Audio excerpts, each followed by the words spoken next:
Hey everyone, welcome to this week's episode of PlayJason. You could be anywhere in the world, watching anything, doing anything, but you're here watching this, so thank you. My name is Jason, I write for Guitar.com and the Fretboard Journal, and I'm also one of the hosts on Working Class Music.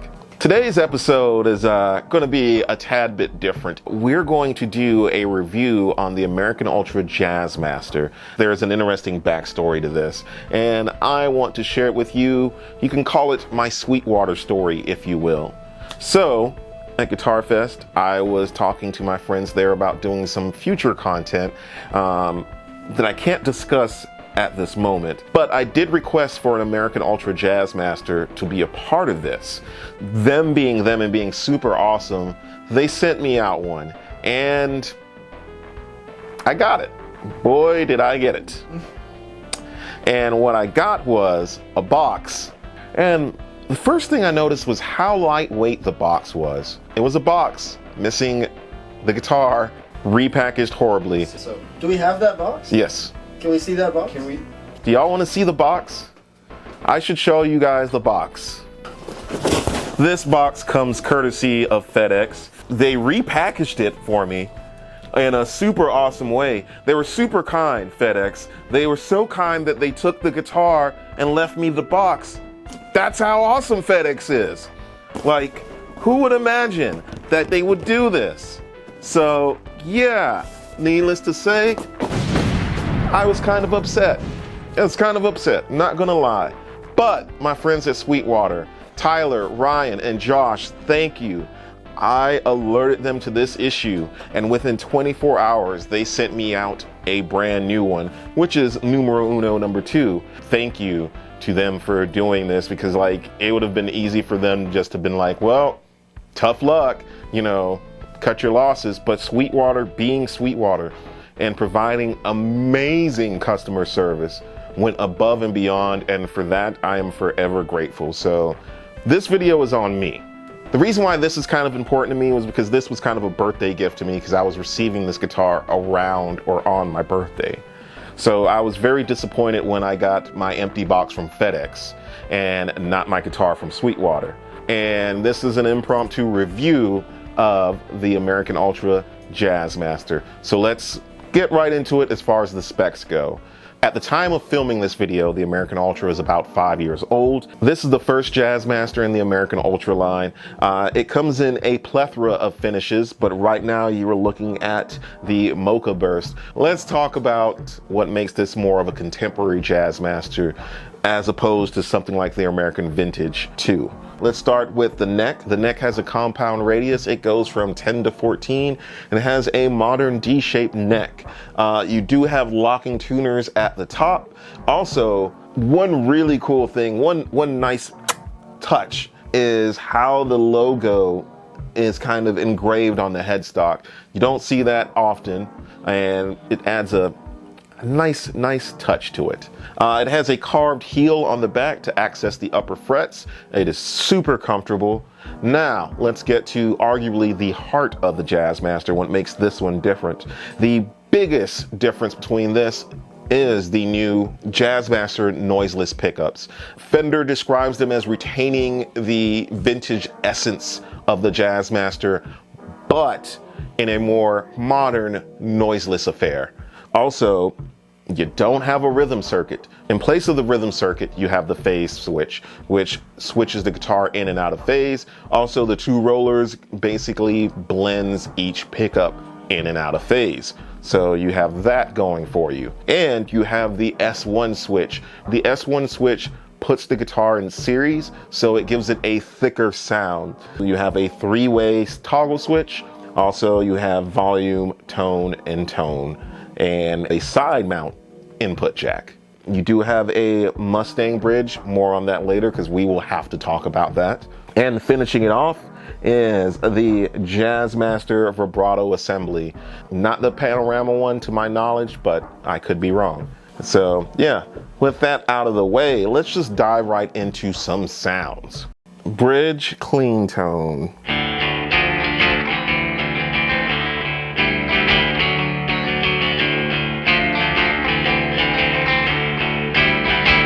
middle position,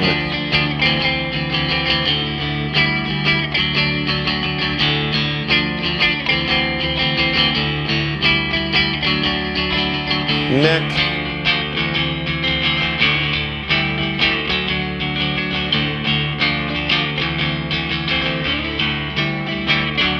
the S1 circuit.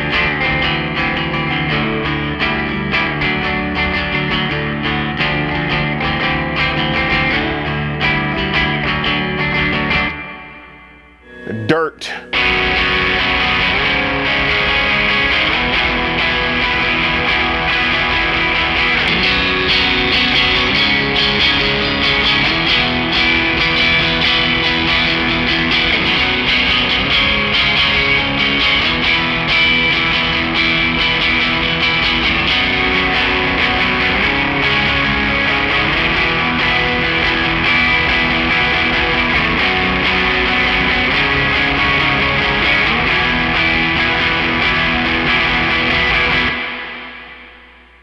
So we're gonna dad rock a little bit, but we're gonna dad rock with the phase switch. So here's how the guitar sounds in phase.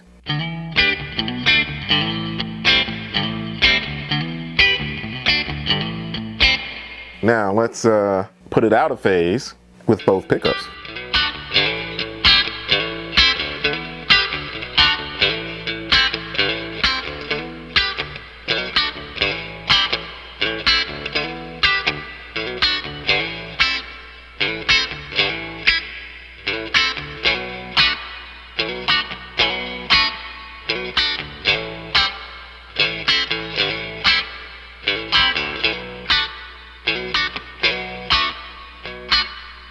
Let's add a little dirt to that out of phase sound.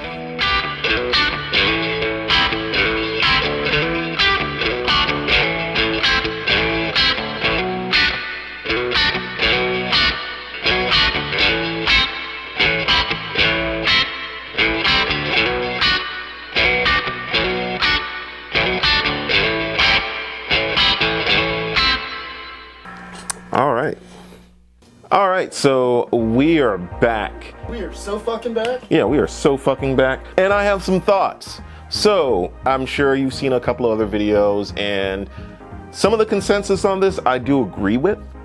But after having some time with the Ultra, I've come to my own conclusions.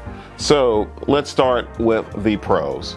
I love the feel of this neck. It is super comfy to play. I would dare say that it is the most comfortable guitar to play in Fender's current lineup as of filming this. That compound radius is just easy on the fingers. Another thing that I love about it is the S1 switch. Getting that extra beef out of the guitar, totally awesome.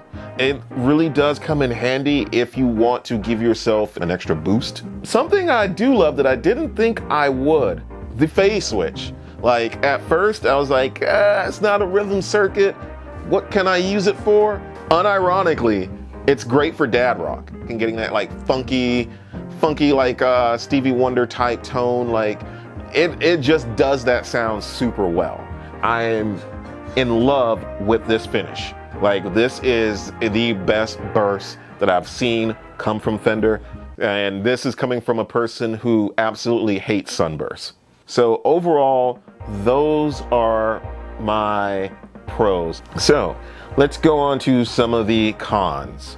The one notable con, the pickups. And I'm gonna give a caveat on this. I have to go in with the mindset of knowing this isn't going to sound like my favorite Jazzmaster pickup. Judging it on its own merits, it does put me in the neighborhood of a Jazzmaster sound. Is it fully there? No, but it is noiseless. Like, you know, there's that. The pickups aren't traditional Jazzmaster pickups. And while they are noiseless, some have described them as kind of lifeless. I sit somewhere in the middle. For me, I find them very usable. I'm half and half on it. But the only reason why I would say I'm half and half is because there's an ideal scenario that I didn't realize until getting this. The noiseless pickups are insane for recording. And Eliminating that 60 cycle hum in a recording environment has proven invaluable to me, especially while recording my band's new EP and wanting to retain the single coil sound. I can't wait to see if we get a future take on it by a couple other vendors, but I think, you know, it was a good first attempt, Fender. You did good. Another con is the bridge. The Mustang bridge is a mix match for the neck radius, so it's it's not all there. If you get a mastery bridge like I have, and I'm going to put on this, that could be easily remedied, but at the cost of $2,000. That's something that should have been fixed from the get-go. That's something that I understand most players don't want to add later on. But at $2,000, should you? Probably not. While I did complain a lot, I actually love this guitar, but if you're going to be buying this guitar, this is something you should know. And right now, if you use my affiliate link, you can get it for around $239. They're currently on sale. No reason why, maybe. So take that information and do what you will. So with that said, another huge thank you to my friends at Sweetwater. I am in debt to you guys. You guys have taken care of me and taking care of everybody here at Working Class Music. But this is PlayJason. But me especially. But me especially.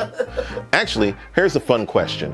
Let's say they were to do an update to the American Ultra. Hypothetically, I'm just saying hypothetically. Hypothetically, if they were to release the American Ultra 2. If they were to do a sequel of sorts that I would say would be called the American Ultra 2s, just going off of the American Vintage 2 and the Vintera 2s and the Player 2s. What features would you like to see added to the Jazzmaster? Or, hear me out, would you want to see a Jaguar in the American Ultra potential hypothetical lineup? And with that said, this has been PlayJason. Thank you for tuning in. Later.